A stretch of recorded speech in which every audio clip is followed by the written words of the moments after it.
Hello, my dear students.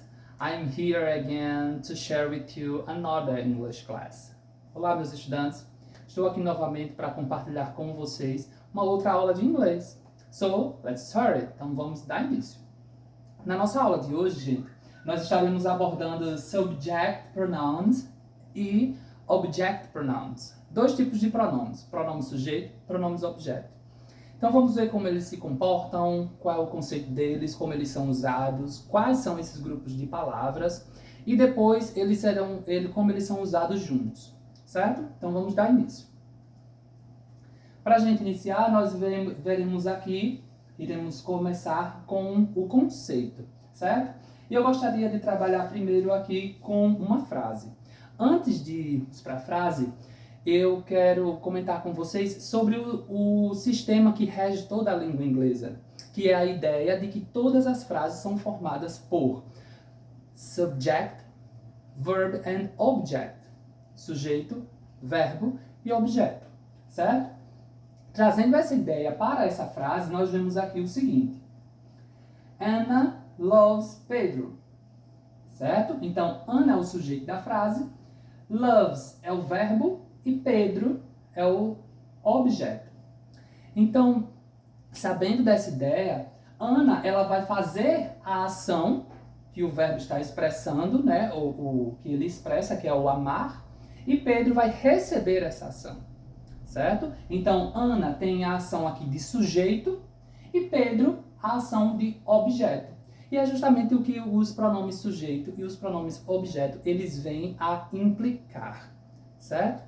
O grupo de pronome sujeito, eles farão a ação em todas as frases. O grupo de pronomes objeto, eles receberão todas as ações, tudo o que os verbos virão a expressar durante as frases. Sabendo disso, e sabendo também que os pronomes eles têm essa função, né, de substituir um substantivo, porque Ana e Pedro são substantivos próprios. Então, nós temos aqui o pronome she, substituindo a palavra Ana, porque é um pronome, é um substantivo próprio do gênero feminino. Então, usamos o she, que é ela. Já em Pedro, nós usamos o him. E não poderíamos usar o he, que é ele. Por quê? Porque naquela posição a palavra está como um objeto. Então, só encaixaria um pronome objeto. Então, ficaria she loves him. Nessa segunda frase, nós temos aqui já algo com plural. Miguel and Arthur buy a computer. Miguel e Arthur compram um computador. Nós temos aqui a substituição novamente. Miguel e Arthur, plural, né? Então foi usado they, que é eles. Buy it, o it ali se referindo ao computador. Como funcionam os subject pronouns? Os subject pronouns têm a função de sujeito da oração. Eles aparecem antes do verbo. E eles são esse grupo de palavras que nós usamos para conjugar os verbos. Então, nós vemos aqui o I, you, he, she, it, we, you, they. Então, nós temos aí esse grupo de palavras formado por 8 palavras, que eles têm essa função de fazer a ação na oração, certo? Eles vão aparecer sempre antes do verbo. Vamos ver aqui um exemplo. Eu tenho aqui, por exemplo, a frase I study English. Eu estudo inglês. Então, o pronome I foi usado antes do verbo study, estudar. Nesse segundo exemplo, nós temos aqui Ziraldo is a Brazilian writer. Então, Ziraldo é um escritor brasileiro. Então, se eu tenho aí o Ziraldo, mais uma vez nós também podemos fazer essa substituição.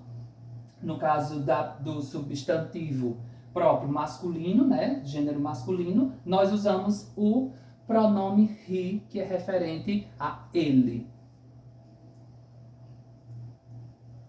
E os object pronouns, e os pronomes objeto.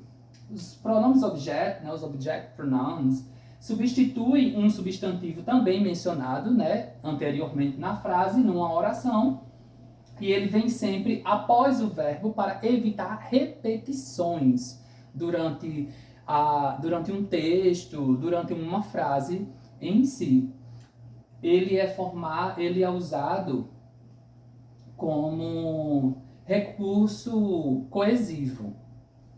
E eles são também um grupo de 8 palavras, né? 2 palavras eles permanecerão, né? Nós iremos perceber que fazem parte tanto do subject quanto dos object. E eles são me, you, him, her, it, us, you, them.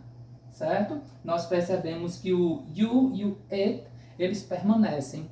Tanto eles podem ser usados como pronome sujeito, quanto como pronome objeto. Subject pronoun or object pronoun. Vamos ver aqui alguns exemplos. Mariana is a fantastic person. I consider her my best friend. Então, Mariana é uma pessoa fantástica. Eu a considero minha melhor amiga. Então, veja que o uso de her na frase, ele é usado para evitar a repetição da palavra Mariana, já que a ideia se refere à própria pessoa, a uma palavra que já foi mencionada na frase anteriormente. E uma coisa que devemos lembrar também é que esse grupo de palavras, de pronomes, os pronomes objetos, eles são referentes na língua portuguesa ao caso oblíquo, né? Os pronomes do caso oblíquo, que é o, a, li, ti, os, as, mi, né? Eles são referentes ao caso oblíquo, diferente do grupo de pronomes sujeito, que eles são referentes ao caso reto, que é o eu, tu, ele, ela, nós, vós, eles e elas. Vamos ver mais um exemplo. They always talk with me. Eles sempre falam comigo, né? Então vejam que não é com eu, né? É comigo. Então eu não poderia usar I ali no lugar de me, porque estaria de forma incorreta, não é? Ele está depois do verbo talk. Então só cabe um pronome objeto. E aqui nós temos uma tabelinha para a gente comparar esse grupo de palavras, porque para cada pronome sujeito existe um pronome objeto referente, né? Para que não haja essa repetição. Então, I, me, you permanece you, he, him, she, her, it, we, us, you novamente, e they e them. Certo? Então, a ideia é a mesma, ok? Se a gente usa aqui they, eles ou elas, lá them também é eles ou elas. Só que eles se posicionarão em locais diferentes na frase. Os pronomes sujeito estarão antes do verbo, os pronomes objeto estarão depois do verbo, certo? Isso é algo que precisamos guardar na nossa mente quanto ao uso da diferença deles dois. Temos aqui mais um exemplo para nós finalizarmos. Temos aí o I, here, and you can study to me. Então, tenho aqui, eu estou aqui e você pode estudar comigo, certo? Então, vemos aqui o I no início da frase, porque ele está sendo usado como um sujeito da oração, que é o eu, e no caso o me, ele está sendo usado como o objeto da oração. Porque no caso aqui o verbo é o study, estudar. Ou seja, eu realizo a ação de te dar o estudo e você recebe a ação desse estudo, ok? Então, pronome sujeito antes do verbo, pronome objeto depois do verbo. Ok, pessoal? Essa foi a nossa aula de hoje. Espero que vocês tenham gostado. I hope you like it. To me, it's a pleasure. Stay here again. So, see ya. Bye.